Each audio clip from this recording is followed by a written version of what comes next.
¿Cómo están? Buen día. Bueno, retomando algunos de los hilos de la trama de nuestro seminario en la Universidad Nacional del Litoral, referido al Hoy en Democracia, eh, me gustaría en este breve video poder avanzar un tanto más eh, en torno a la cuestión de las relaciones o distinciones o problemas en torno a la conceptualización de la ira y del odio en contextos democráticos. Como se podrá recordar en algunos de los últimos videos que subí, Remo Bodei, el gran filósofo italiano, habla de la ira como la passione furente, ¿no? Y al hablar de la passione furente, yo recordaba la, la metáfora, la imagen de las furias en Esquilo y cómo esa imagen transita o transmuta en la imagen de las bondadosas, que sería la imagen de aquellas emociones ahora controladas racionalmente que permiten edificar una ciudad en sentido político. Esa es la idea que de algún modo, de manera seminal, plantea Martha Nussbaum en la ya referida obra, en otros videos, La ira y el perdón, cuando la filósofa de la Universidad de Chicago defiende, digamos, normativamente la posibilidad de una ira transicional, de manera tal de una ira que digamos, se presenta al comienzo con el furor, con la sangre caliente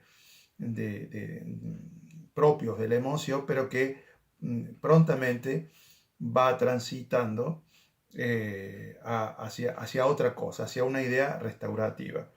Es una idea no muy lejana de uno de los capítulos del libro de Hannah Arendt sobre la violencia, cuando en algún momento Hannah Arendt habla de la ira, también habla de la ira en términos de rabia, por momentos le adjudica que es también ese carácter explosivo del que habla Bodei, de Sloterdijk, en el sentido de que es una emoción cortoplacista.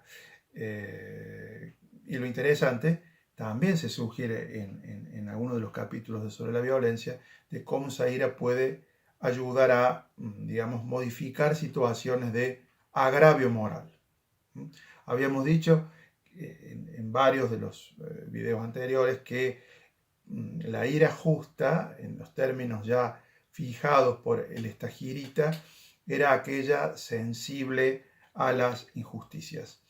Y uno de los ejemplos que yo había brindado, toto genere, por supuesto, muy genérico, era el de la, digamos así, opresión de un sector sobre, en una relación asimétrica sobre los oprimidos, y la ira podría ser una reacción a ese tipo de situaciones. Pensemos, por ejemplo, en el movimiento de los indignados en España en su momento, debido al vaciamiento que las entidades financieras habían hecho digamos así, de los bienes, de los salarios, la ola de desahucios, etcétera, etcétera. Sin embargo, hay una complicación de varias en torno al fenómeno de la ira, porque no siempre parece que respondemos de manera justificada frente a un agravio que cuente como agravio todas las letras, o para decirlo de un modo más analítico, all things considered. Porque, por ejemplo, como he reconocido, y, a veces experimentamos ira frente a ofensas que, por ejemplo, los estoicos calificarían de menores, ofensas que incluso para Aristóteles podrían ser derivaciones de incontinencia, cuando sentimos que el honor o, como dice Nussbaum, el estatus es lo que ha sido agraviado. Y esto parece discernible analíticamente de la típica situación de opresión de la que yo estoy hablando, ¿no es cierto? De situaciones que involucran relaciones con desaventajados sociales, con gente humillada socialmente, con sociedades precisamente indecentes, porque se permiten humillar a sus miembros, como decía Margalit en su libro, sociedades donde hay distintas trazas de fuerte desigualdad, sociedades con serios problemas de reconocimiento del otro, etcétera, etcétera, etcétera. Son situaciones estas discernibles de los enojos que nos pueden provocar las ofensas al honor, a la posición, al estatus, como por caso en el ejemplo que ya di, de que cambian nuestro nombre por error y nos dicen Pedro en vez de Guillermo, ¿no? El otro tema que quiero explicitar también con respecto a la ira, y ahora con un tanto poniendo el foco en Ira y Perdón de Nussbaum, es que el libro de Ira y Perdón es, por cierto, en mi opinión, un estupendo libro filosófico, pero que está claramente escrito bajo los cartabones del liberalismo político. Y por liberalismo político, dígase una amplia familia de doctrinas identificadas, por supuesto, por la prioridad lexicográfica de un robusto esquema de libertades. Desde luego, en el caso de Nussbaum, como en el de Rawls y otros autores, también con preocupaciones por la desigualdad vía principios como el de la diferencia, pero en el liberalismo la marca está dada por la importancia de la libertad y también por otros rasgos que a veces no suelen estar presentes en las caracterizaciones. Por ejemplo, yo creo que buena parte, por supuesto no toda, la filosofía política liberal ha sido de a poco moldeada sobre la idea de que las emociones que son admitidas en la ciudad son las emociones serenas, son las pasiones controladas racionalmente. Son las pasiones de un hombre, como diría Rawls, guiado por el sentido de la justicia. Son las pasiones serenas de Hume. Por supuesto que hay contraejemplos que complican la historiografía filosófica del liberalismo. Si uno piensa, por ejemplo, en Hobbes, uno podría decir la gran pasión es el miedo, y sabemos que el miedo también es una pasión que puede desbordarse y que no siempre se experimenta con serenidad, sino más bien todo lo contrario.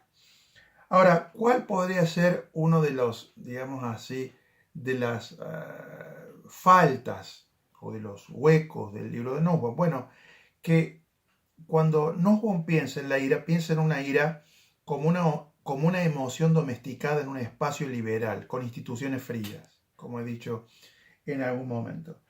De manera tal que su modelo de revolución política, porque muchas veces la ira en el ámbito político a lo que conduce o a lo que motiva es a las revoluciones, ¿no? Sobre todo cuando hablamos de iras no solo predicables de individuos, sino iras colectivas, ¿no? Las iras revolucionarias son colectivas y llevan o propenden o quieren, con éxito o no, a transformar una realidad inicua. A veces se corre un riesgo, diría Hannah Arendt, cuando Arendt distingue libertad de liberación.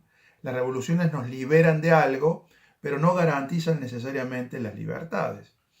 Y bueno, alguien podría pensar en algún sentido que algo de eso ocurrió en algunas revoluciones latinoamericanas. Pero claro, esa es una observación que tiene mucha complejidad empírica y requeriría muchas matizaciones conceptuales y en este momento no lo voy a hacer. Pero lo que está claro es que el libro de Nussbaum no aborda el tema de la ira revolucionaria. Es más, cuando habla de revolución, Nussbaum tiene en mente dos modelos, dos caracteres morales. Por un lado, el del Mahatma Gandhi y por el otro el de Mandela. El Mandela con algunos matices porque Mandela tuvo una etapa revolucionaria mucho más, si se quiere, radicalizada en términos de violencia, pero la pintura moral que hace Nussbaum de Mandela es que todos esos largos años de cárcel le sirvieron para una autoinspección moral en orden a erradicar su ira y transformarla en algo positivo que luego, para decirlo ahora de una manera groseramente resumida, derivó en las comisiones de la reconciliación nacional, por supuesto, reconciliación basada en la búsqueda de la verdad, ¿no? Es decir, no puede, desde un punto de vista normativo, y no lo diría, haber reconciliación si no hay verdad. Y el otro modelo es Gandhi, ¿no es cierto? Que en algún momento Nussbaum habla de una revolución sin ira. Pero es muy llamativo, y aquí tiene la idea del hueco como metáfora en el libro de Nussbaum, que en ningún momento aparece la ira revolucionaria clásica, digamos así, las radicalizaciones revolucionarias, inclusive de izquierda.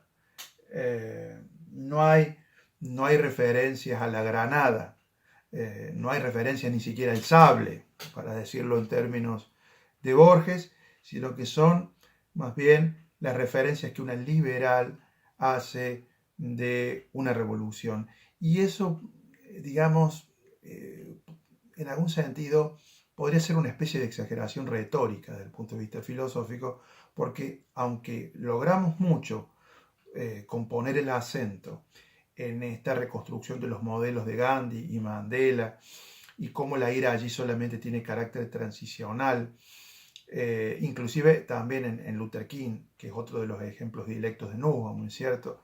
En sus discursos hay ira, pero una ira que va mutando, permutando en un llamado a la concordia, a la hermandad entre blancos y negros. Pero en el libro, repito, no hay un tratamiento de las revoluciones que tienen propiamente ira, y por eso ella dice revoluciones sin ira o con no ira, y entonces la perspectiva, digamos así, de la violencia política, de la rabia, como dice Arendt, es decir, de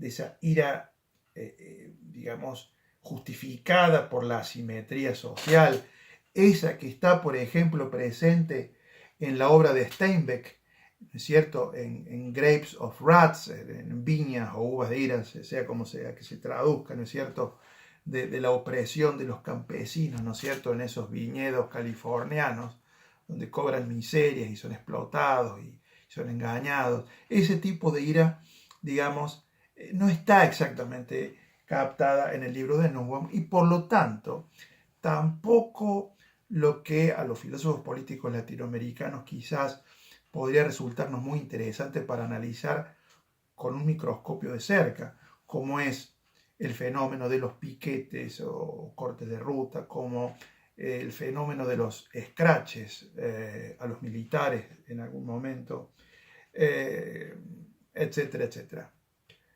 Bueno, gracias por haberme escuchado hasta aquí. Continuaremos conectados en el espacio virtual, en el aula UNL, para compartir algunos textos filosóficos, discutir un poco, intercambiar ideas. Hasta luego.